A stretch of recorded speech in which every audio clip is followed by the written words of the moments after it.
하시기 바랍니다. 자, 오늘의 본문 말씀 제목 우리 다 같이 읽읍시다. 시작. 베드로의 설교. 베드로의 설교에 대해서 우리가 첫 번째, 두 번째 나누는데요. 첫 번째는 요엘 선지자에 대한 것을 이야기하고 그 다음에는 또 다른 것에 대해서 설명하는 내용이 나옵니다. 오순절 날을 사모하던 그 120명이 어떤 오순절 날보다도 아버지 약속한 것을 기다리는 예수의 말씀에 순종하여서 한 곳에서 모여서 기도하기 시작합니다.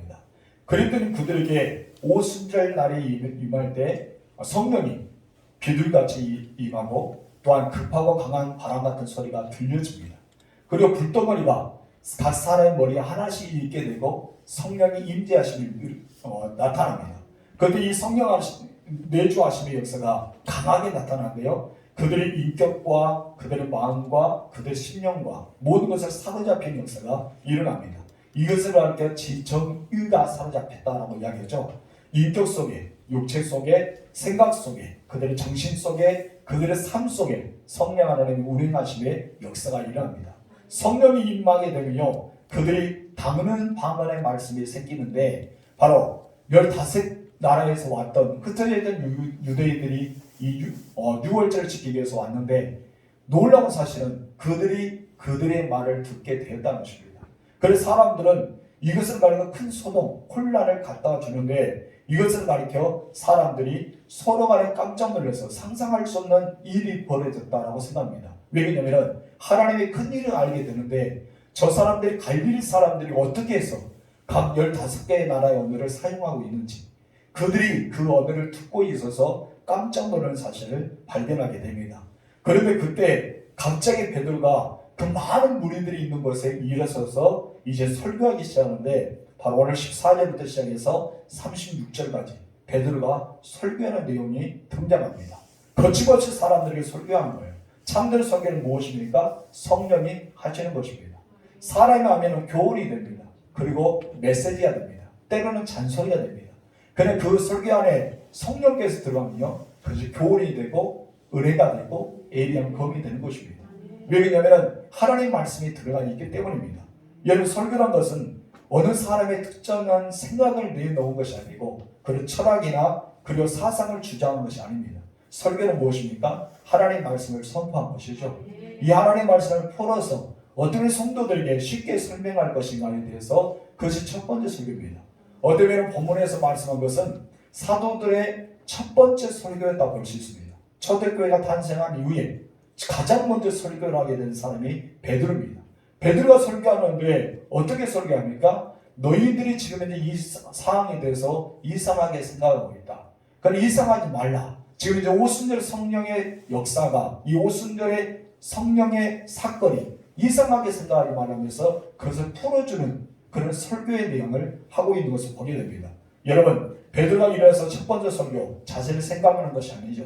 오직 성령의 인도를 따라서 그렇게 진행하고 있습니다. 베드로가 10일 동안 전심으로 120명과 함께 기도하고 있을 때 여러분, 그들은 순종했습니다. 그리고 기도했습니다. 오순절의 날에 임하기 전에 베드로가 무엇을 합니까? 갑자기 그곳에 있는 사람들 다락방에서 일어나더니 무엇이 합니까? 갈려주다가 죽었기 때문에 그 술을 채우란다. 성령께서 채우란다면서 성령의 은혜 가운데 마띠아를 제일 뽑아 채우게 되지 않습니까? 그때도 하나님께서는 베드로를 들어섰습니다. 그리고 각자의 15개 나라에 모여있는 그곳에 많은 사람이 소동하고 웅성웅성하고 바로 그들은 세수를 취했다라고 이야기를 하는 그들 안에서도 이 베드로가 과감하게 그리고 담대하게 그것이 아니다. 이것은 세수를 증명한 것이 아니라 성령의 역사다. 이것을 말해주는 내용이 여기에 나옵니다. 한마디로 성령의 감동을 따라서 하나님의 말씀을 선포하는 베드로의 모습이 나옵니다. 베드로가 유명한 학자였습니까? 아니죠. 베드로가 어느 학파의 한 집안이었습니까? 그것도 아닙니다. 베드로는 그의 조상부터 시작해서 그런 물고기를 잡는 어부의 집안입니다. 공부는 언제 했을까요? 여러분, 하지 못했겠죠. 그런 그 입술을 통해서 성령 이야기를 하게 되는데 바로 구약 선지자였던 요엘 선지자의 그 내용을 가지고 본문을 풀어나갑니다. 요엘 선지자가 그와 같이 이렇게 말씀에 따라오면서 그 사건에 대해서 설명하면서 먼저 14절이 이렇게 말합니다. 우리 다 같이 읽어보자. 시작. 베드로가 열한 사도와 함께 서서 소리를 높여 이르되 유대인들과 예루살렘에 사는 모든 사람들아 이 일을 너희로 알게 할 것이니 내 말을 귀를 기울이라. 그렇죠. 그것은 모든 사람들에게 무엇을 합니까? 이 일, 어떤 일입니까? 성령의 역사를 통해서 여기는 120명이 나가서 외쳤는데 그 외침이 어떻게 됐다고요? 15개의 나라의 모든 사람이 동시에 각자의 나라의 언어로 듣게 되는 사건을 말합니다. 그 사건은 하나님의 놀라운 일이랍니다. 하나님의 행하신 일을 선포했다는 것입니다. 그것에 대해서 우리는 어떤 일인지 알지 못하지만 예수 그리스도에 관한 말씀을 증거했던 것 같습니다. 그가 예수님이 왜 이 땅에 오셨는지, 왜 십자가에 죽으시고 부활하시고 승천하시고 다시 이 땅에 오셨다는 그 사실에 대해서 선포하는 하나님의 일이라고 볼 수 있습니다. 왜냐하면 성경은 모두가 누구에 관한 것입니까? 예수 그리스도에 관한 거죠. 그래서 구약은 예수 그리스도가 메시아를 통해서 오실 것이라는 것을 말씀하고, 신약에서는 바로 예수님이 이 땅에 와서 사역하신 것과 다시 오실 예수님을 우리가 재림의 주님을 기다리면서 선포하는데요. 그리고 하나님 나라가 이 땅에 세워지는, 새하늘과 새 땅에 세워지는 그 은혜에 대해서 설명하고 있는 것입니다. 그래서 모두가 하나님의 일인데 바로 예수 그리스도에 대해서 이야기합니다. 여기서 갑자기 이 베드로가 서서 설명하는데요. 놀라운 사실인데 우리가 상반의 말씀을 이렇게 말하죠. 바로 베드로가 11사도와 함께 서서 소리를 높여 이르되라고 합니다. 11사도, 베드로가 혼자 설교한 것이 아니라 11명의 사도들이 다 같이 일한다는 거예요. 베드로와 함께 그 사람들이 일어나서 이제 설교하시는데 베드로가 혼자 이렇게 대표적으로 설교하는 역사가 일어납니다. 초대교회는 공동체가 하나는 것입니다. 사도들의 중심체가 되었기 때문에 여러분 오순절 역사가 일어납니다. 우리 교회가 하나가 되는 역사가 일어날 때 바로 성령의 임재하심이 일어날 줄 믿습니다. 그래서 어떻게 보면 고린도 교회가 굉장히 혼잡이 일어났잖아요. 고린도 교회가 분열이 심했습니다. 그래서 이 고린도 교회가 하나 되기 위해서는 어떻게 말합니까? 너희 중에 같은 말과 같은 마음과 같은 뜻을 가져라. 바울이 이야기잖아요. 그렇지 않으면 너희가 아볼로파, 바울파, 베드로파, 어떻게 보면 그리스도파, 네 파로 나눠져서 더 이상 교회라고 할 수 없는 것입니다. 교회는 한 마음이 되야 됩니다. 하나의 공동체가 되어야 됩니다. 여러분 우리는 누구를 섬기고 있습니까? 하나님을 섬기고 있죠. 교회의 주인은 누굽니까? 예수님이시죠. 예수님이 교회의 머리가 되셔서 우리가 각 마디마다 움직이는데 생각하면서 사람이 참 웃기죠. 한번 제가 이렇게 교회라 생각하면서요. 제 몸이 교회인데 손발이 따로 움직여요. 여러분 이 발이 이렇게 앞으로 가야 하는데 한 발은 앞으로 가고 뒤는 계속 뒤로 갑니다. 그럼 어떻게 하는 거예요? 제대로 걸을 수가 있겠습니까? 여러분 밥을 먹어야 하는데 이 밥을 숟가락으로 오른손에 떠서 먹으려는데 이 손에 자꾸 갖다 대는 거예요. 여러분 이것도 헷갈리지 않습니까? 숨을 쉬는데 한쪽 콧구멍 막혀있고 하나만 여시고 왔다 갔다 한다 생각하세요. 여러분 그것은 온전한 사람이 되지 못합니다. 여러분 우리가 온전한 사람은 무엇입니까? 머리에서 시키는 대로 온 지체가 마디마디가 움직이는 것입니다. 여러분 머리가 아픈 것이 아니잖아요. 손가락이 아픈데 머리에서 아프다니까 내 온몸이 아픈 것 같아요. 왜요? 머리가 아프다 하니까. 발가락이 아프면 어떻습니까? 이 발가락 하나만 아픈 것이 아니라 온몸이 아픈 것 같습니다. 왜 그럽니까? 하나의 몸이기 때문에. 교회는 하나입니다. 우리가 하나의 몸이기 때문에 우리가 공동체 의식을 가지고 같은 마음, 같은 뜻, 같은 열매를 맺어가기 위해서 우리가 나아가야 줄 믿습니다. 그렇기 때문에 11사도가 같이 일어섰단 거예요. 일어서서 유대인과 예루살렘에 있는 곳에서 선포하는데 대표적으로 누가 설교했다고요? 바로 일어서긴 같이 일어섰지만 베드로가 설교하기 시작한 것을 보게 됩니다. 그러면서 이들은 베드로 같은 마음이란 거예요. 한 가지의 마음을 가지고 한 가지 신앙 고백을 가지고 베드로를 도와주는 입장에서 나머지 11사도가 같이 있는 것을 우리가 보게 됩니다. 그때 베드로가 15절 말씀에서 이렇게 말합니다. 시작. 내가 제3신이 너희 생각과 같이 이 사람들이 취한 것이 아니라. 이런 사람들은 무엇이라 했어요? 서동하면서 야 저들이 술을 취하여 있다. 새술을 취해서 지그들이 뭐 하는 소리가 웅웅하게 들린다라고 하는데 그들이 그걸 억지했어요. 왜요? 자기들 나라의 소리로 정확히 들었기 때문에. 자기 나라의 소리를 정확히 들었기 때문에 그들은 새술이 취했다고 할 수 있는 것이 아닙니다. 억지란 것입니다. 그렇기 때문에 베드로가 이것을 반박하는 말로 지금 현재 제3시다. 그날의 말로는 제3시대 우리나라의 시간은 몇 시라 했죠? 9시에 했죠? 오전 9시. 여러분 오전 9시부터 술 마시고 길거리에 돌아다니는 사람 맞습니까? 여러분 그런 사람은 드물 것입니다. 때는 있을 수 있죠. 저녁에 너무 많은 술을 마셔서 그 다음날까지 술이 깨지 않아서 그렇게 살아가는 사람이 있겠지만은 여러분 이 사람들 그렇지 않았다고요. 유대인들 아침에 시작하면 일을 정확하게 합니다. 이스라엘 백성들은 아침부터 술을 먹지 않습니다. 그렇기 때문에 여기 말한 것처럼 지금 현재 우리가 술에 취한 것이 아니다. 아침 9시부터 지금 3시라는 9시부터 시작해서 누가 술을 마시냐. 그것도 어제 오순절의 역사가 일어났는데 오순절의 뒷날에 무슨 일이 이렇게 일어날 수 있겠느냐. 그것을 반박하고 있는 내용이 나오게 됩니다. 그래서 이것은 성령에 관한 것이라면서 어떻게 보면 그 사람들에게 굉장히 감동적인 말씀을 하게 되는 게 요엘서에 나오는 그 메시지를 선포하면서 이것은 인위적인 것도 아니고 우연적인 것도 아니고 바로 성령이 하시는 역사는 하나님께서 이미 예언할 때 말씀이 성취된 것이라는 것을 말씀해 줍니다. 우리 첫 번째 다 같이 읽읍시다. 시작. 성령의 사건은 예언의 성취이다. 성령의 사건은 무엇이라고요? 예언의 성취다. 그러면서 16절에 말합니다. 시작. 이는 뭐 선지자 요엘을 통하여 말씀하신 것이니 일렀으되 누구를 통해 말씀하셨다고요? 요엘 선지자를 통해서 이미 성경을 통해 말씀했다. 구약에서 하나님께서는 이 요엘 선지자를 통해 말씀하는데 그것이 바로 이루어졌던 것입니다. 한마디로 성취되었다. 이것은 성취라는 것을 말씀하고 있는 것입니다. 그렇다면 요엘 선지자는 어떤 내용을 말씀할까요? 요엘서 2장 28절에 32절 말씀을 인용하는데요. 그 요엘서 2장의 말씀과 오늘 사도 바울이 말했던 메시지는 좀 다른 바가 있습니다. 좀 다른 바가 있지만 아무튼 우리 다 같이 읽어볼까요? 17절에서 21절 시작.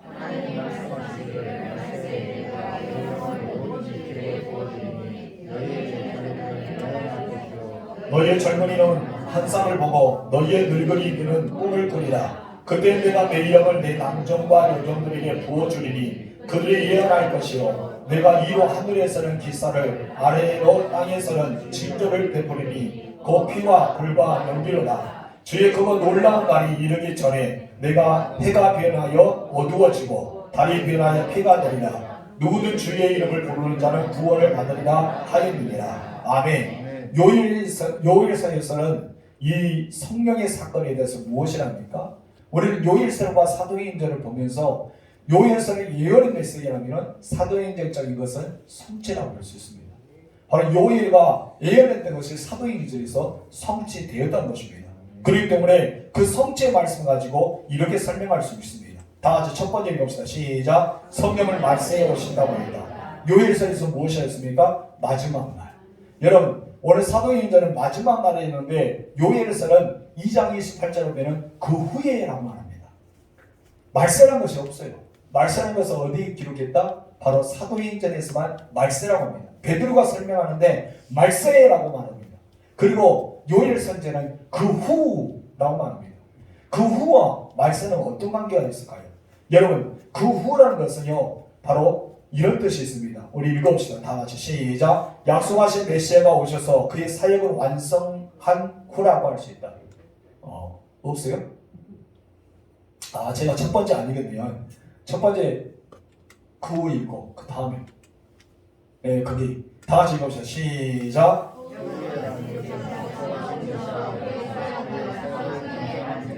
아멘. 여러분 성령에서 말세란 것은 바로 그 후라고 하는데 그 후란 것은 다른 것이 아니라 약속하신 메시아가 이 땅에 오셨다는 거예요. 오셔서 그의 사역을 행하십니다. 그리고 완성 후에 대해서 그 후라는 할 수 있습니다. 예수님이 이 땅에 오셔서 어떤 일을 하셨습니까? 바로 천국을 가르치고 그리고 전도하고 그리고 치유하는 역사를 합니다. 그리고 마지막엔 십자가에서 죽으십니다. 그리고 부활하시죠. 그리고 승천하십니다. 이것이 끝난 뒤가 바로 어떤 것이라고요? 그 후. 바로 이 후가 무엇이라고 말합니까? 말세라는 거예요. 예수님 오시자마자 말세가 됐다는 것입니다. 예수님 사역이 시작할 때부터 시작해서 말세예요. 그렇기 때문에 예수님이 이 땅에 오실 때부터 말세는 이미 했다는 것입니다. 말세는 예수님을 시작하는 사역과 십자가를 통해서 그 이후의 모든 과정을 말세라고 했습니다. 그렇기 때문에 요엘 선지자가 말했던 그 후와 또한 이 베드로 말했던 말세는 시간적인 차이가 있지만은 그 후라는 것은 이미 베드로가 경험했기 때문에 지금 현재 말세 때 우리가 살고 있는 이 말세 때 성령이 오셨다고 설명하고 있는 것입니다. 그 말세 때 어떤 사역을 하시다 했습니까? 내가 내 영을 만민에게 부어 주겠다고 설명하신 것입니다. 그런데 사도행전에 어떻게 합니까? 그에 내가 많은 이들에게 각 사람들에게 부어주겠다고 말씀하고 있는 것을 보게 됩니다. 여러분 말씀한 것은요 다가올 미래가 아니라는 것이죠. 바로 예수님이 오심과 동시에 시작된 것이 무엇이더라? 말세다. 그럼 여러분들은 지금 어떤 세상을 살고 있는 거야? 말세를 살고 있어요. 우리는 마지막 때를 살고 있습니다.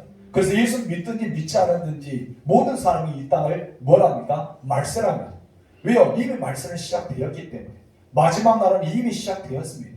근데 그 종점이 언제 된지는 모르지만 우리는 지금 이제 마지막 날 말세를 살고 있다는 사실을 기억하시기 바랍니다. 그것이 바로 요엘 선지자와 사도행전에서 나타난 베드로의 차이가 시각적인 차이가 있어요. 요엘 선지자는 아직 그 후 말세가 되지 않기 때문에 그 후 메시아가 사역을 완성한 후를 이야기하고 이제 베드로는 이미 예수님께 사역이 끝나버렸기 때문에 그 후라고 단을 쓸 필요가 없어요. 이미 그거는 과거형입니다. 어쩌면 요엘 선지자는 미래형에 대해서 이야기했지만 베드로는 과거가 되었어요. 과거가 되기 때문에 그 후라 단어를 쓸 필요가 있다 없다? 없다. 이미 끝났기 때문에. 그렇기 때문에 베드로는 이제 우리가 말세를 살고 있지 않냐. 이 말세 때 아버지 하나님께서 부어주시는데 그것이 성령을 부어주신다고 말씀하고 있습니다. 우리 갈라디아서 보겠습니다. 4장 4절 말씀 시작. 때가 참에 하나님의 그 아들을 보내사 여자에게서 나게 하시고 율법 아래 나게 하신 것은 아멘. 때가 찼다. 이 때가 찼다는 것은 무엇입니까? 말세가 이르렀다고 볼 수 있습니다. 마지막 날 이 말세가 이르게 되었기 때문에 예수님께서 이 땅에 오셨고 또 예수님께 그 사역을 시작하셨고 모든 예수를 중심으로 시작한 것이 말세가 되었다는 것입니다. 하나님은 예수 그리스도의 사역이 끝나자마자 내 영을 부어주겠다고 약속하셨습니다. 그래서 예수님께서 승천하면서 무엇입니까? 너희는 예루살렘을 떠나지 말고 아버지께 너희에게 약속했던 말씀을 사모해라. 그것을 기다리라고 한 거예요. 그 약속했던 것이 언제다고요? 요엘 선지자가 말씀했던 예언의 메시지입니다. 내가 구약에서 예언했던 메시지, 그것은 너희는 기다리라. 그래서 제자들은 열심히 순종한 마음으로 기다렸잖아요. 그런데 성령이 임하셨던 것입니다. 또 우리 두 번째 나가시 읽읍시다. 시작. 모든 육체에 부어주시겠다 약속하셨다. 요엘 선지자는 내가 내 영을 만민에게 부어준다 했어요. 근데 사도행전에서 베드로를 무엇이래요? 모든 육체라 했죠. 육체를 가지고 있는 모든 사람들이 부어준다. 근데 요엘서는 만민을 표현합니다. 이건 좀 언어적인 좀 문자적인 다르지만 만민도 동일한 모든 사람이죠. 모든 각 민족들 만민들의 말하고 여기 육체를 가지고 있는 호흡을 가지고 육체를 가지고 있는 모든 사람들에게 부어준다고 설명하고 있습니다. 여기 굉장히 중요한 사실을 담고 있습니다. 성령은 누구에게나 임한다는 말씀입니다. 아멘이십니까? 특정한 인물이 아니라 누구에게나 임한 것이 성령입니다. 성령은 예전에 구약에 때는 특별한 사람만 임했죠. 예언자나 선지자나 선견자나 그런 특별한 사람에게 임했지만 신약에서는 예수님 오시는 그 말세 때는 하나님이 부어주시면 모든 사람에게 부어진다는 거예요. 좀 전에 이야기했던 것처럼 육체를 가지고 있는 인간이라면 누구든지 성령을 받을 수가 있다는 것입니다. 이것을 말씀하고 있는 것입니다. 여러분 구약에서는요 특별한 사람에게 임했어요. 이 특별한 사람이 임한 것이 신약에서는 특별한 사람이 아니라 모든 사람에게 임하겠습니다. 여러분들 누구를 받았습니까? 성령을 받았습니다. 아멘이십니까? 예수를 구주로 고백하는 모든 사람은 성령을 받았어요. 예수님 내 안에 없으면 절대 구주라고 영접하지 않습니다. 여러분 나의 왕이라 선포하지 않습니다. 나는 예수를 믿어 구원받습니다 라고 선포하지 않습니다. 나는 예수 믿기 때문에 천국 갑니다 선포하지 않습니다. 이것을 누가 시키는 거예요? 성령의 감동을 입은 사람만이 그것을 고백할 수 있기 때문입니다. 여러분 성경이 말하잖아요. 성령이 아니고서야 누구든지 예수를 주라 할 수 없다고 합니다. 성령이 내 안에 있기 때문에 누구든지 예수를 주라 고백할 수가 있는 것입니다. 그렇다면 그 사람은 이미 내가 뜨겁게 오순지처럼 막 강한도 급한 바람처럼 내 소리로 꽝 치면서 들린 것도 아니고 여러분 불덩어리에 임해서 큰 불덩어리가 팍 내게 임한 것도 아니고 막 온몸이 진리처럼 막 눈물 콧물 나면서 막 징징 짜면서 막 손발을 치면서 진동하면서 기도하지 않았지만 우리는 조용하고 잔잔하지만 예수를 구주로 고백한 모든 사람에게는 이미 누가 임했다? 성령이 임했다는 것입니다. 여러분 성령님이요 강하게도 임하지만 잔잔하게도 임하십니다. 하나님도 그렇잖아요. 강한 바람처럼 임하지만 고요하고 아주 물소리가 조용한 것처럼 잔잔할 때도 임할 때도 있다는 것입니다. 여러분, 그렇기 때문에 우리는 모두가 성령을 받았습니다. 바로 말세 때 예수님이 승천하신 하나님 위에 그 후에 오순절의 역사가 일어났습니다. 그 후가 바로 주의 이름을 부르는 모든 믿는 자에게 임한다고 본문에서 선포하고 있다는 것입니다. 얼마나 놀라운 사실입니까? 구약 선지자의 예언대로 실제적으로 이루어졌습니다. 여러분, 요엘 선지자가 예언했던 것을 여러분이 받았습니다. 아멘이십니까? 그렇다면 여러분 또한 구약 성경의 말씀을 성취한 주인공이에요. 나는 말씀을 성취로 얻었습니다. 말씀이 성취되었기 때문에 우리는 성취자로서 담대가 살아갈 줄 믿습니다. 우리 세 번째 나가실 거 없어요. 시작. 성령이 임하시면 예언한다고 하였다. 여러분, 성령이 임하면 뭐 한다고요? 예언했다고 합니다. 예언하는 것은 무엇일까요? 장래의 일을 말하는 거죠. 예언하는 것은 남이 알지 못하는 나의 미래에 대해서 말하는 것입니다. 그래서 보면 17절 중간에서 이렇게 말합니다. 시작. 너희의 자녀들은 예언할 것이요. 18절 하반절 시작. 그들이 예언할 것이요. 여러분, 예언하는 메시지가 17절, 18절에서 두 번째 나옵니다. 구약 시대는 예언자들만이 예언했습니다. 특별한 사람만이 예언할 수가 있었습니다. 사울 왕 때는 사울이 이제 왕으로 세워지자 많은 사람이 예언하는 동시에 일어나는 사건도 있고 특별한 그런 은혜가 있지만은 여기서 예언한다는 메시지가 옵니다. 오순절날이 임할 때 특별한 사람에게 임한 것이 아니라 성령 받은 모든 사람에게 예언의 역사가 일어나게 되었다는 것입니다. 그런데 여러분, 예언의 특별한 은사를 가진 사람들은요, 그 사람이 앞으로 당신은 미래에 어떤 일이 일어날 것입니다. 그에 대해서 하나님의 일에 대해서 이야기한 것도 있지만은 모든 사람들은 내 장래의 일을 알게 된다는 것입니다. 여러분 장래가 어떻게 될지 아십니까? 어떻게 될까요? 오늘 가다가 꼬랑 조심해서 꼬랑 빗게 가야지 하면서 그렇게 알 수 있습니까? 여러분, 우리들은 하나님은 영적으로 보려야 됩니다. 예언한다는 것은 나의 미래가 어떻게 될 것인가? 내가 예수 믿었기 때문에 나는 어디 갈 것이다? 천국 갈 것이다. 나는 지금 현재 어떤 삶을 살고 있다? 천국 백성의 삶을 살고 있다. 하나님의 천사냐 나팔소리와 함께 예수님의 공주에 재림할 때 내 이름이 호명되면 나는 어떻게 할 것이다? 들림받을 것이다. 이것이 나의 미래예요. 아멘이십니까? 이건 나의 미래인 거예요. 혹시 여러분 중간에 마음에 두려움이 있어서 하나님, 나 들림 못 받을 것 같아요. 그런 마음을 가진다면 그것이 여러분의 미래입니다. 들림 못 받으려는 그 불확실이 있다면 그 미래가 여러분에게 예언의 메시지를 통한 거예요. 여러분, 미래라는 것은요, 내 미래를 보는 것입니다. 내 장래를 보는 거예요. 여러분의 장래가 어떠합니까? 구원의 확신이 있는 사람들은 예언처럼 나를 반드시 들림 받을 것이다. 우리 주님 오시면 그렇게 맞이할 것이다. 그렇기 때문에 여러분, 예수 믿어 죽는 사람은 마지막 운명할 때 환하게 웃고 죽잖아요. 여러분, 막 고통스럽게 죽지 않습니다. 막 일어나면서 죽지 않습니다. 안 가고 싶어서 요를 잡고 막 흔들면서 죽지 않습니다.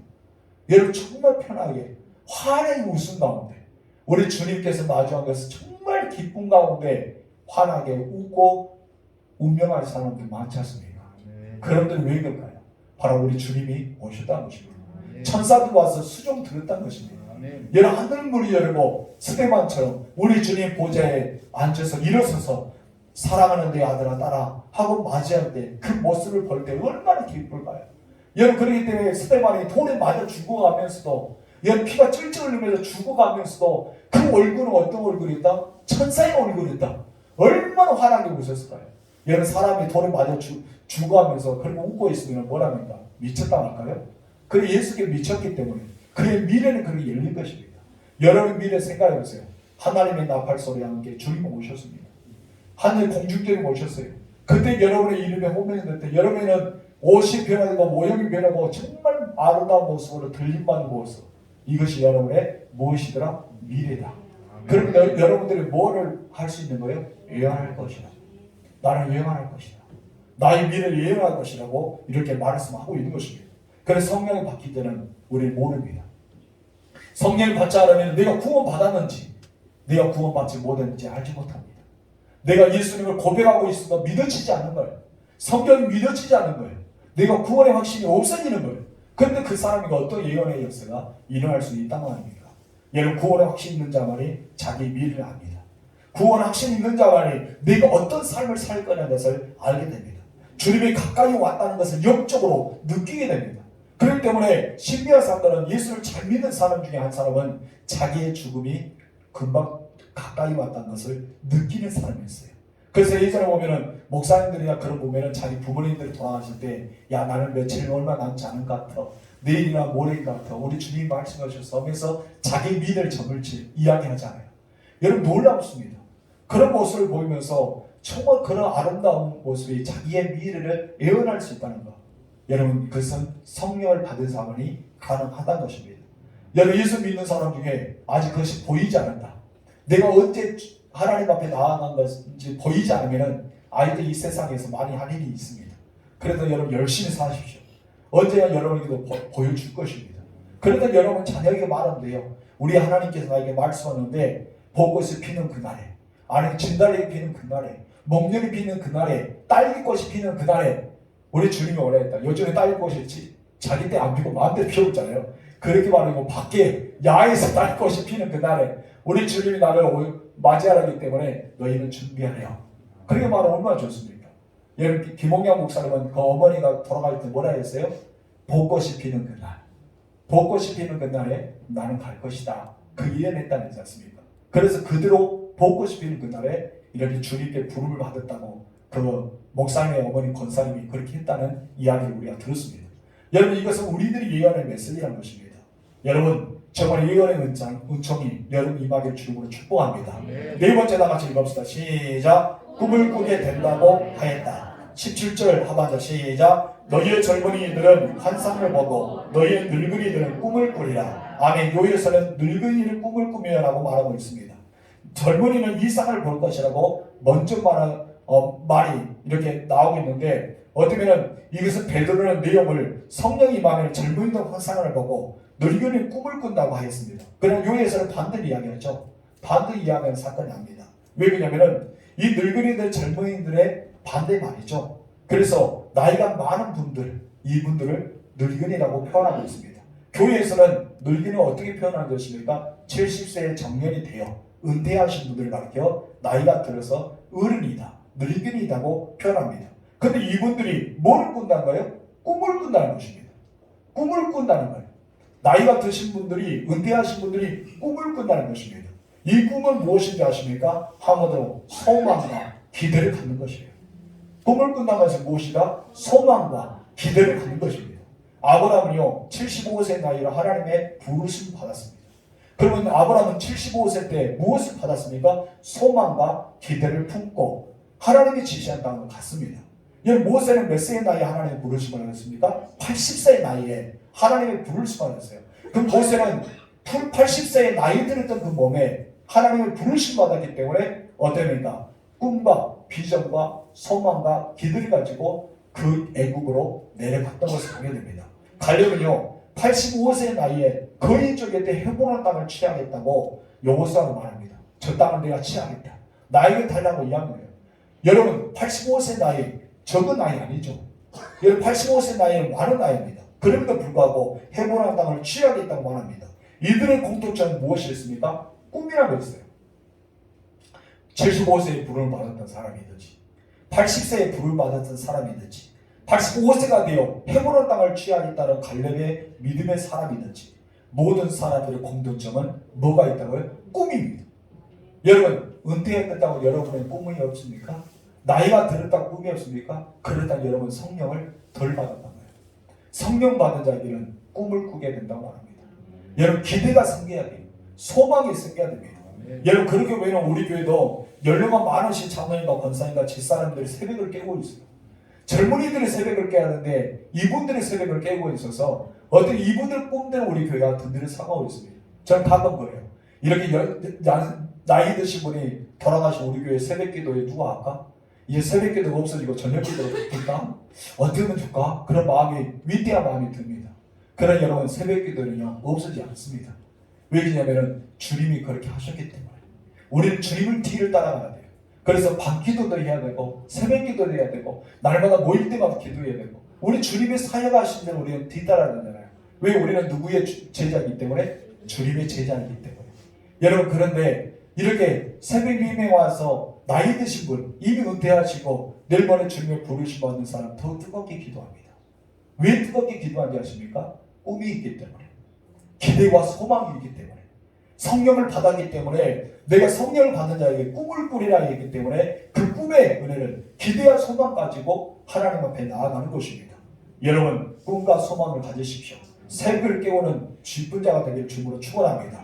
우리 5번 나가서 읽읍시다. 시작. 환상을 보게 된다. 17절 중반 시작. 너희의 젊은이들은 환상을 보고. 요즘에 젊은이들이 꿈이 이 환상, 이 소망과 비전이 많이 없습니다. 여러분의 자녀 중에 꿈이 있다, 그리고 소망이 있다, 내가 미래가 있다라고 생각하는 사람은 여러분 정말 그 사람은 자녀가 잘 될 것입니다. 요즘 많은 아이들 그래요. 특히 현재 고3들 보세요. 고3들 보면은 아이들이 이제 진학이 가까웠잖아요. 이거 원서를 쓸 때가 가까워지면은 자기가 무슨 과에 들어갈지 모르는 아이들 많아요. 자기가 어디 대학을 들어갈지 모르는 아이들 많아요. 여러분 꿈이 없기 때문입니다. 그 사람들은 환상 자체가 없기 때문입니다. 그래서 나중에 부모님들은 원하는 대로 써요. 그 부모님도 원하는 대로 쓰고 나면 나중에 어떻습니까? 남자들은 군대 갔다 오면 그 길을 포기해버립니다. 여자들은 가다가 아니다 싶으면 휴학해버립니다. 그리고 진로를 바꾼 아이들도 많습니다. 왜요? 자기들이 꿈이 아니고 맞지 않기 때문에. 근데 아이들이, 젊은 아이들 꿈을 가지고 있다는 것은 여러분 굉장히 놀라운 축복입니다. 성령을 받은 아이들은 꿈이 있습니다. 그 꿈을 아이들에게 부어줍니다. 그렇기 때문에 젊은이들 무엇을 본다? 환상을 본다. 환상을 보기 때문에 그들은 다른 아이들과 다르다는 것입니다. 이미 자기가 가야 될 길을 보았어요. 자기가 가야 될 길을 그들은 압니다. 그렇기 때문에 그들의 길은 이미 하나님께 보여주었기 때문에 확고합니다. 그 길을 걷는 길은 하나님이 함께 하시기 때문에, 환상을 보았기 때문에 확고한 것입니다. 여러분, 요셉이라는 사람이요, 어린아이 때 꿈을 꾸잖아요. 그럼 환상을 보았습니다. 그렇기 때문에 그가 애굽에 종살이 하더라도, 본디발 밑에서 노예 생활하더라도 그런 흐트리지 않았습니다. 여러분, 감옥살이 하더라도 요셉은 흐트리지 않습니다. 무엇을 보았기 때문에? 환상을 보았기 때문에, 꿈을 꾸었기 때문에 그는 흐트리지 않고 주님만을 섬기고 살았습니다. 나중에 그 꿈이 이루어지잖아요. 어떠한 고난이 다가와도 하나님의 사람들은 그 꿈을 이루게 되는 것입니다. 여러분, 우리의 젊은이들이 환상을 갖게 되어야 될 줄 믿습니다. 성령을 받아야 돼요. 성령을 받아야 때만 내가 그 일을 할 수가 있기 때문에 하나님께서는 함께 하시기 때문에 그 역사가 일어난 것입니다. 그렇기 때문에 우리 젊은이들이 제발 하나님 앞에 나아가야 돼요. 인생의 모든 것을 공부하고 박사학위 따고 무엇이 논문을 쓰고 여기에 투자한 것보다는 오직 하나님께 투자한 걸 더 어렵습니다. 하나님께 투자해서 예배의 자리에 나오고 기도의 자리에 나오고 섬김의 자리에 나와서 하나님 앞에 충성스럽게 간다면 하나님이 그를 써주십니다. 아멘이십니까? 네. 저는 임자도에서 살았어요. 임자도 살면서 저는 임자도에서 대립교회, 여러분들도 그러잖아요. 저도 그랬어요. 학교 아니면 교회, 학교 아니면 교회 집, 이 세 가지밖에 없었어요. 다른 데 가지 않고 학교 교회 집, 학교 교회 집, 학교 교회 집. 그래서 모든 것을 늘 교회에서 살았습니다. 청소도 저와 같은 연배에 있던 형님과 동생들하고 교회 청소 다 했어요. 쓰레기 청소 다 하고. 옛날에 여러분 이렇게 똥차가 안 와요. 죄송합니다. 여러분 옛날에 뭐합니까? 이렇게 된 거 있잖아요. 이렇게 해야 그거 딱 채하고 버리는 거. 그것이 있었는데 저희가 그것을 감당했어요. 여러분 교회 그 많은 똥을 우리가 다 걷어냈단 말이에요. 그래서 멀리 가서 거기서 버리기도 하고 쓰레기도 다 모아서 다 태우기도 하고 향나무 다 이렇게 정돈도 하고 그때 했던 함께 봉사했던 교회 똥을 치고 쓰레기 치우고 청소하고 잡일을 다 하고 어떤 분은 정말 잡일 다 했어요. 잡일 다 했던 분들이 지금 이제 다 목사님들이 되셨어요. 놀랍지 않습니까? 여러분 그때 뭐 과외가 어디 있겠어요? 어떤 저도 그때 보면 성적 별로 안 좋은데 하나님이 놀랍게 다 목사를 시키더라고요. 한 분들은 지금 몽골에서 선교사님이 가 계시고 지금 이제 함께 살게 했던 모든 분들은 다 목사님이고 우리 여자친구들도 사모님들이 되시고 여러분 얼마나 아름다운 그 은혜가 있습니까? 하나님께 투자하면요 하나님 그 인생을 바꿔주십니다. 제가 만약에 학교 교회 집이 아니고 학교 놀러가고 집 그러겠다면 어떻게 될까요? 저는 목회하지 않고 있겠죠.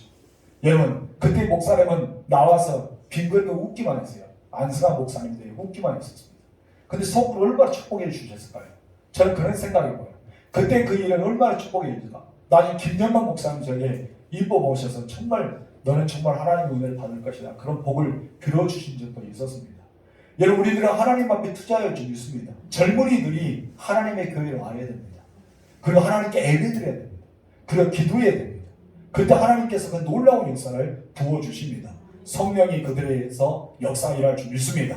여러분의 자녀들 그와 같이 되기를 주님으로 축복합니다. 그게 두 번째, 다 같이 읽읍시다. 시작. 18절 말씀 읽겠습니다. 그때 시작. 그때 내가 내 영을 내 남종과 여종들에게 부어주니 그들이 이어날 것이요 성령이 어느 특별한 사람에게 부어주신다 아니는 것입니다. 성령은 남녀노소 모든 사람에게, 나이가 어리든지 나이가 많든지 이것을 분별하지 않고 모든 사람에게 부어주신다고 말씀하고 있습니다. 심지어 종들까지도, 노예들까지도 하나님께서 구분하지 않고 부어주신 분이 바로 성령이십니다. 하나님은 모두에게 임하셨습니다. 그렇기 때문에 주의 이름 부르는 자에게 그 임하는 역사가 일어납니다. 21절 시작. 누구든지 주의 이름 부르는 자는 구원을 받으리라 하였느니라. 주의 이름 부르는 자가 구원받았다는 것은 무엇을 받은 거예요? 성령을 받은 것입니다. 여러분, 성령 받은 거예요. 어떤 분은 그럽니다. 믿음이 먼저입니까? 성령 받은 것이 믿음 먼저입니까? 여러분, 무엇이 먼저 같아요? 알이 먼저입니까? 닭이 먼저입니까? 닭이 먼저입니까? 알이 먼저입니까? 알이 먼저입니까? 닭이 먼저입니까? 창조의 실로는 닭이 먼저겠죠? 네, 닭이 먼저 하나님께 창조했어요. 근데 혹시 하나님이 달걀을 먼저 창조하셨을까요? 가서 본 적은 없겠다고요. 이런 달걀을 먼저 창조해서 나중에 뼈가리 뽕 다쳤을까요? 애들에서 쫓겨나서 혹시 아담이 후라이를 먹었을까요? 우리는 그걸 잘 모르겠지만 여러분, 창조에 보면 닭이 먼저겠죠? 여러분, 성령을 받은 것이 먼저일까요? 아니면 예수를 믿어진 것이 먼저일까요? 예수 믿고 성령 받았을까요? 성령 받고 예수 믿었을까요? 그것은 동시에 일어납니다. 무슨 말인지 알죠? 동시에 일어나요. 여러분, 동시에 사건입니다. 성령에서 그걸 말하는 거예요. 성령 받지 않으면 예수를 주라 할 수 없습니다. 예수를 믿지 않으면 성령 받지도 못합니다. 동시에 사건입니다. 여러분, 우리는 그것을 알아야 됩니다. 그래서 오늘 본문 무엇입니까? 누구든지 주의 이름 부른 자가 구원을 받으리. 한번 이 말은 누구든지 주의 이름 부른 자는 이미 성령을 받았다. 지금 현재 이 신비한 사건 15개의 나라에서 나온 그 언어를 너희가 듣지 않느냐. 여기에 대해서 내가 요일 선지자의 말씀을 통해 인용해서 말하는데, 마지막은 이 사건은 누구든지 주의 이름 부른 자만이 할 수 있는 사건이다. 그 사람이 구원을 이루었다. 이 성령을 받았다. 이 말씀하고 있습니다. 그런데 하나님의 성령은 여기에서 그치지 않습니다.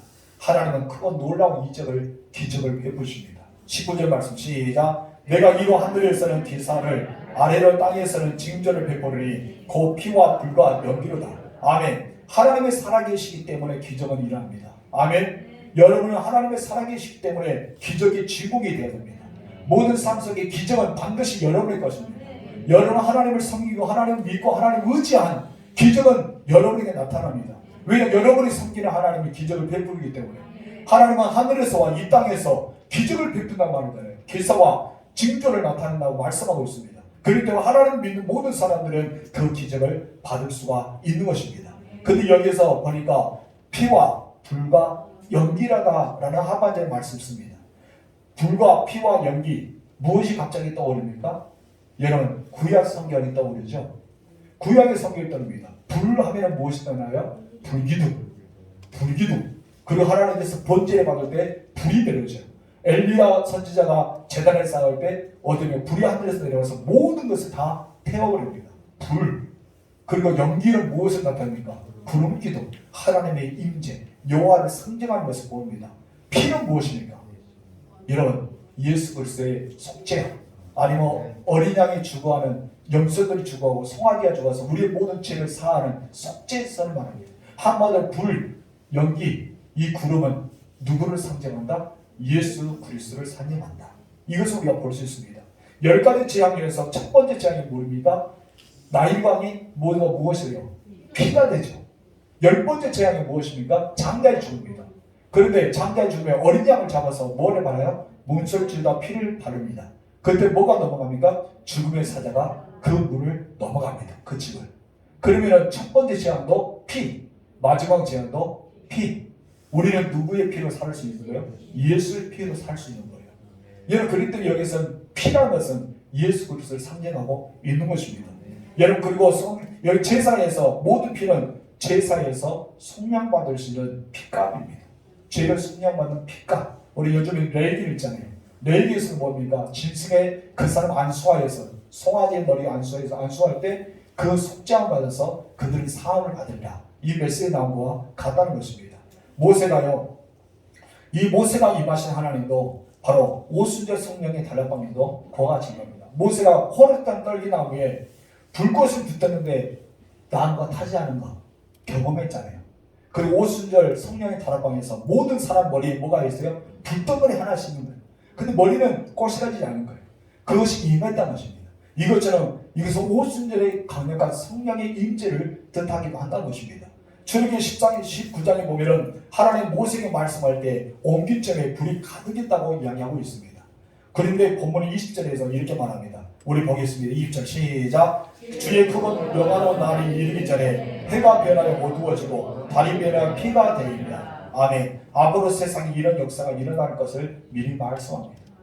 이제 일어나고 있습니다. 여러분 두려워하지 마십시오. 하나님 믿는 사람들은요, 성령을 받는 사람들은 우리 안에 역사하기 때문에 두려워할 필요가 없습니다. 하나님 여러분을 지켜주십니다. 주의 이름을 부르는 자가 구원을 베푼다잖아요. 여러분 영적인 구원받아야 하는 삶의 구원, 환난에서 구원. 여러분 하나님께서는 믿는 자에게는 결코 이런 시험을 당하지 않게 하겠다는 요한계시록에서 이야기하고 있습니다. 우리는 들림받기 때문에 그렇지 않는다는 것입니다. 하나님은요 주의 이름 부르는 자가 되어야 됩니다. 그리고 주의 이름 부른 자들이 모인 것이 어디입니까? 교회입니다. 초대교회가 시작할 때 이 베드로가 설교하고 있는데 여러분 이 베드로가 설교하면서 세워졌던 것이 무엇입니까? 교회입니다. 마지막 때까지 역사가 남았던 것이 어디입니까? 교회입니다. 마지막 요한계시록에 성령이 교회들을 하신 말씀을 들을지어다 이 메시지 선포한 것도 교회란 말이에요. 교회는 끝까지 존재합니다. 하나님 믿는 사람들 모이는 그곳에 교회가 존재하는 것입니다. 그 교회 안에 성령이 임재하십니다. 하나님은 교회를 통해 역사하십니다. 교회 안에 성령이 일어나기 때문에 기적과 능력이 나타나는 것입니다. 새 신자가 교회에 들어와야 돼요. 그들의 세를 받아야 돼요. 그들 또한 복음의 사역자로 나가야 됩니다. 이것을 교회에서 길속에서 순례바퀴처럼 돌아야 되는 것이 교회의 역할이라는 것을 잊지 마시기 바랍니다. 교회 안에서 귀신이 나가야 돼요. 교회에서 병든 자가 치유돼야 됩니다. 하나님의 초자연적 역사가 이 교회 안에서만 일어난 것이 아니라 여러분의 삶의 현장도 일어나야 돼요. 믿는 자의 표정에 나타나기 때문에 아픈 사람이 있으면 기도해 주세요. 일을 행하신 분은 누구입니까? 하나님이십니다. 여러분이 기도만 해주는 거예요. 주의 이름을 부르면서 기도해 주는 거예요. 성령의 역사를 통해 병든 자가 고침받는 것은 하나님의 일인 거예요. 그때 우리는 그 일을 해내야 됩니다. 교회 안에서도 충고하면서 기도해야 됩니다. 나가서도 기도해야 됩니다. 성령의 능이 여러분을 통해서 나타날 줄 믿습니다. 여러분들 누구입니까? 이미 성령을 받은 사람들입니다. 그렇기 때문에 주의 이름을 부르잖아요. 내가 예수를 믿잖아요. 하나님께 예배 드리잖아요. 하나님께 찬양하잖아요. 주님께 나와서 더 경배하고 있잖아요. 여러분 이미 누구입니까? 성령을 받은 사람입니다. 여러분 두려워하지 마시기 바랍니다. 여러분께서 오늘 본문의 말씀처럼 요엘 선지자가 행했던 것처럼 꿈과 환상과 여러분 예언의 역사가 일어나길 주님으로 축원합니다. 여러분도 이미 예언하고 있다. 나의 장래에 대해서. 여러분 죽으면 어디 가요? 예언되잖아요. 우리 주님이 공중제리할 때 나팔소리와 함께 딱 올 때 여러분 이름 부를 때 어떻게 한다? 올라간다. 너 잘 있어라. 나 한다. 그래서 가는 거예요. 얼마나 나이 설교 중에서 마음이 막 심장이 터져본 줄 알았어. 너무 좋아서. 겁나게 좋아요. 허벌나게 올라가는데 얼마나 좋을까. 여러분 중국에서 비행기가 떨어질 때 얼마나 고통스러웠을까요? 저는 오늘 그 생각하면서 참 마음이 아팠어요. 그 몇 분 동안 저 몇천 미터의 공중에서 비행기가 수직으로 떨어졌잖아요. 얼마나 그 타고 있는 사람 마음을 아팠을까. 그런 마음을 생겼어요. 여러분 우리는 그 땅을 위해서 기도해 주세요. 불쌍한 땅이지 않습니까? 공산주의 때문에. 우리는 지금 현재 전쟁 중에는 러시아와 함께 전쟁하고 있는 그 땅을 위해서 충고해야 됩니다. 다 예수 믿고 구원받아야 될 나라이기 때문에 성령의 의지에서 여러분 충고하는 믿음의 사람들에게 주님을 축원합니다. 기도하겠습니다. 하나님 아버지 감사합니다. 성령 하나님 우리 안에 이미 내주하고 계신 줄 믿습니다. 우리는 성령의 은혜 가운데 요엘 선지자가 예언했던 것을 받았습니다. 우리는 받았기 때문에 주의 일을 사역하는 데 멈추지 않고 끊임없이 나아가는 주의 종들이 되게 하옵소서. 우리가 귀신이 명령한 즉 나가게 하여 주시고 병든 자에게 기도한 즉 치유되게 하여 주시고 놀라운 이적과 표적의 역사가 일어나는 믿음의 사람들이 될 수 있도록 역사하옵소서. 하나님 크고 놀라운 영화는 날이 이르기 전에 하나님께서 그런 말씀하시는데 두려워하지 않게 하여 주시고 오직 예수 믿는 믿음 안에서 살아가는 주의 백성들이 될 수 있도록 역사하여 주옵소서. 하나님께서 모든 이에게 임한다고 했습니다. 우리에게 하나님의 은총이 임하게 하여 주시고 그래서 하나님의 말씀 안에 기대와 소망 가운데 나아가는 주의 백성들이 될 수 있도록 역사하옵소서. 하나님 중국 땅의 비연기를 통해 하나님 130년 이상이 되는 사람들이 하나님 희생을 당했습니다. 그들의 가족을 이루하여 주시고 그 모든 전사가 잘 되어지게 하여 주시고 하나님의 은혜 가운데 국률의 은총이 나타날 수 있도록 역사하옵소서. 너시와 함께 전쟁을 치르고 있는 그 나라 너무 안타깝지 않습니까? 하나님 나라를 잃게 생겼고 가족을 잃고 지금 이제 그가 평화롭게 살고 있는 그 모든 마을마다 수태방이 되고 있는데 하나님 너무나 마음이 아픕니다. 바리스게 하나님 정말 그 나라가 회복하는 역사가 일하고 전쟁이 그치게 하여 주시고 하나님 은혜 가운데 성령의 권능 가운데 그 모든 것이 은혜 가운데 되어질 수 있도록 역사하여 주옵소서. 이 나라고 하나님 아버지 코로나가 발속에 종결되게 하여 주시고 그리고 모든 바이러스가 사라지게 하여 주시며 확진자들이 치유되어 건강하고 행복하고 평안한 나라가 될 수 있도록 역사하여 주시옵소서. 우리 사랑하는 성도들 언제나 용육간에 강건하게 도와주시며 하나님을 은혜 가운데 살아가는 주의 백성들이 될 수 있도록 역사하옵소서. 예수님의 이름으로 기도합니다. 아멘. 주기 이름을 하겠습니다. 하늘에 계신 우리 아버지 이름을 거룩하게 하시며 아버지의 나라가 오게 하시며 아버지의 뜻이 하늘에서와 같이 땅에서도 이루어지게 하소서. 오늘 우리에게 일용할 양식을 주시고 우리가 우리에게 잘못한 사람을 용서하여 준 것 같이 우리 죄를 용서하여 주시고 우리를 시험에 빠지지 않게 하시고 악에서 구하소서. 나라와 권능과 영광이 영원히 아버지의 것입니다. 아멘.